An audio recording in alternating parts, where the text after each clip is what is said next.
దిగ్విజయ యాత్ర కాలంలోనే ఈ పనులన్నీ చేశారు, ఉపదేశాలు చేసి ఇవన్నీ చేశారు. అది రెండో పని. ఇక మూడో పని ఏమిటంటే చతురామ్నాయ పీఠాలని స్థాపించారు. మన భారతదేశం యొక్క 4 దిక్కుల్లోనూ 4 ఆమ్నాయ పీఠాలని స్థాపించారు. ఆ 4 ఆమ్నాయ పీఠాల్లోనూ తమ యొక్క శిష్యుల్ని అధిపతులుగా నియమించి అక్కడ ఒక విశేషమైనటువంటి గురు పరంపరని ఏర్పరిచారు.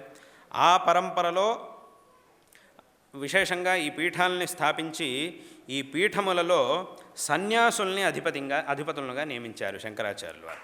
ఎందుకు నియమించారు? సన్యాసుల్నే ఎందుకు నియమించారు? గృహస్థులను అథవా బ్రహ్మచారులను నియమించవచ్చు కదా. పీఠాధిపతులుగా సన్యాసుల్నే ఎందుకు చేశారు అనంటే, ఇక్కడ సన్యాసులు ఎలా ఉంటారు అంటే నిజమైన సన్యాసులు, నేను చెప్పేది నిజమైన సన్యాసుల గురించి, ఒకటి వేషంలో సన్యాసులు గారు.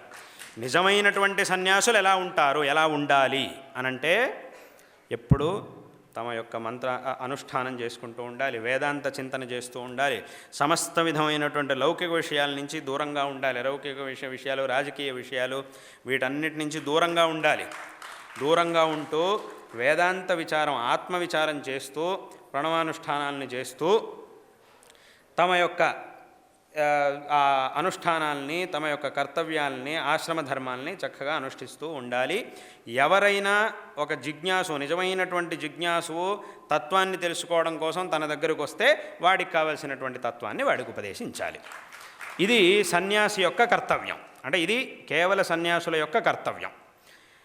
ఇటువంటి అంటే ఏమిటి, ఎవరి మీద రాగద్వేషాలు సన్యాసులకు ఉండడానికి వీల్లేదు. ఎవరి మీద రాగం కానీ ద్వేషం కానీ ఉండకూడదు. ఇది సన్యాసికి ఉండేటటువంటి నియమం. కానీ గృహస్థులకు ఆ నియమం లేదు. అంటే ఏమిటి, ఒకడు సన్యాసి అవ్వాలంటే వాడు రాగద్వేషాలను వదిలిపెట్టాకే సన్యాసి అవ్వగలడు.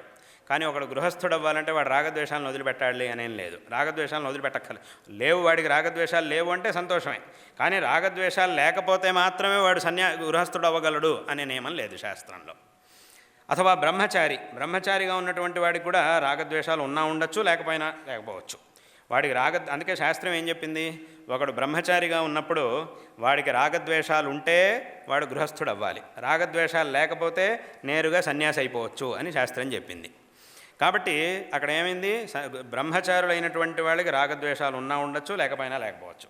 గృహస్థుడికి అంతే. కానీ సన్యాసికి మాత్రం రాగద్వేషాలు ఉండకూడదు. లేకపోతే మాత్రమే వాడు సన్యాసి అని అనిపించుకోవడానికి సాధ్యమవుతుంది. కాబట్టి ఇక్కడ ఏమిటి, సరే ఇప్పుడు ఎవరు పీఠాధిపతులుగా ఉన్నారో వాళ్ళకి రాగద్వేషాలు ఉంటే ఏమిట అంటే, వాళ్ళకి గనక వాళ్ళ పని ఏమిటి, ధర్మ ప్రచారం చేయడం, జనాలకి ధర్మోపదేశం చేయడం. ఈ ధర్మోపదేశాన్ని చేసేటటువంటి వాళ్ళకి గనక రాగద్వేషాలు ఉంటే అప్పుడు ఏమవుతుంది, ఏమి ప్రమాదం దానివల్ల అనంటే, ఒకడు అయోగ్యుడిగా ఉన్నా కూడా వాడి మీద కనుక వీడికి రాగం ఉంటే వాడికి ఉపదేశించకూడని విషయాన్ని కూడా వాడికి ఉపదేశించేస్తాడు. ఆ రాగం అనేది ఇలా చేపిస్తుంది మన చేత.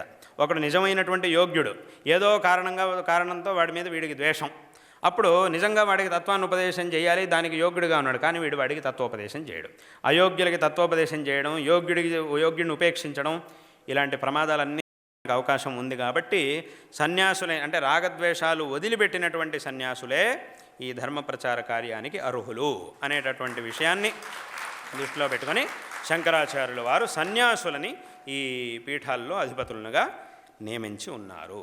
కాబట్టి ఇక్కడ ఇంకొక విషయం ఏమిటి, ఒక ప్రత్యేకమైన thanks for watching. Please comment, like, share and subscribe our channel.